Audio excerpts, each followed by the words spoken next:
আসসালামু আলাইকুম। আমি মুরগির রোস্ট দিয়েছি। গরুর মাংস রান্না শেষ। আর গরুর মাংস রান্না শেষ, মাছ ভাজিও শেষ। এরপর আমি আবার দিব পটল ভাজি। পটল ভাজিতে লবণ দিয়েছি, হলুদ দিয়েছি, মরিচের গুঁড়া দিয়েছি, দিয়ে আমি এগুলো একটু মেখে নিয়েছি।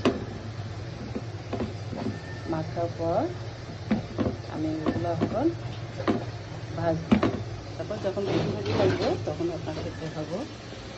এখন আমার এই রোস্ট যখন মাখা মাখা হয়ে যাবে তখন আমি এটা নামিয়ে ফেলবো। এর উপরে আমি পেঁয়াজ ভেজে বেরেস্তা করে দিয়ে দেবো। এখন আমার মাছ ভাজি প্রায় শেষের দিকে।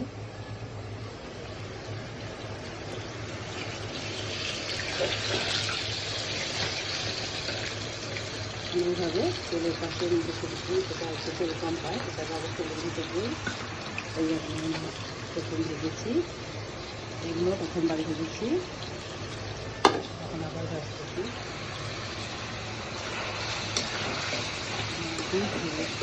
একটু পরিমাণ করে রোস্ট হয়ে যাবে, বেশি সময় লাগবে না ইনশাল্লাহ। আগে বুঝতে পারছেন খুব অল্প সময়ে সব টাইমে আমার সব রান্না হয়ে যায় আল্লাহর মধ্যে। এখন এগুলো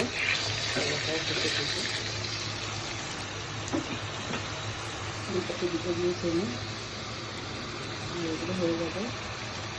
রোস্টে আমি হালকা একটু 1 চিমটি লবণ দিয়েছি, আদা রসুন পেঁয়াজ বেটে দিয়েছি, তারপর দিয়েছি দারুচিনি, সাদা এলাচ, তারপর দিয়েছি টক দই, তারপর দিয়েছি একটু লেবু, তারপর দিয়েছি চিনি, দিয়ে আমি আবার সব কিছু একসঙ্গে দিয়ে দিই। দিয়ে দেওয়ার পর যখন মাখা মাখা হয়ে যায় তখন রোস্ট হয়ে যায়। এরপর আমি কিছু পেঁয়াজ দিয়ে দিয়ে দেবো। আপনারা দেখছেন রান্না হচ্ছে, রান্না শেষ।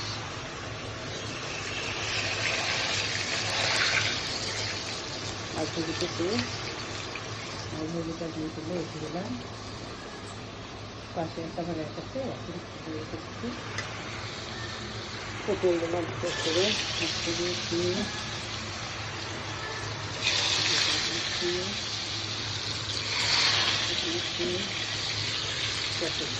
আবার এইগুলো এইভাবে কিছু নামিয়ে দেবো।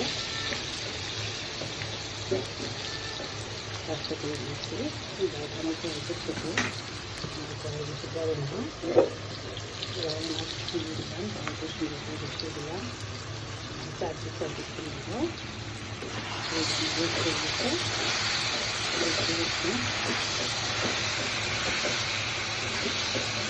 আমি মাঝে মাঝে ফ্রাই প্যানে রান্না করি, কড়াইয়ে রান্না করি। এটা আমার হাতের কাছে আমি কড়াইটা দিয়েছি, যেহেতু গরুর মাংসটা এটাতে একটু জাল করেছি, গরুর মাংস ঢেলে রেখে এটাতেই আমি রান্না করেছি। কারণ বেশি পাতিল বের করলে বেশি পরিষ্কার করতে হয়, আমার জন্য কষ্টকর মনে হয়। আমার মাঝে মাঝে আমি করি তো, তাই আমি একটা পাতিল থেকে ঢেলে আর একটা আরও কম মাছতে হয়।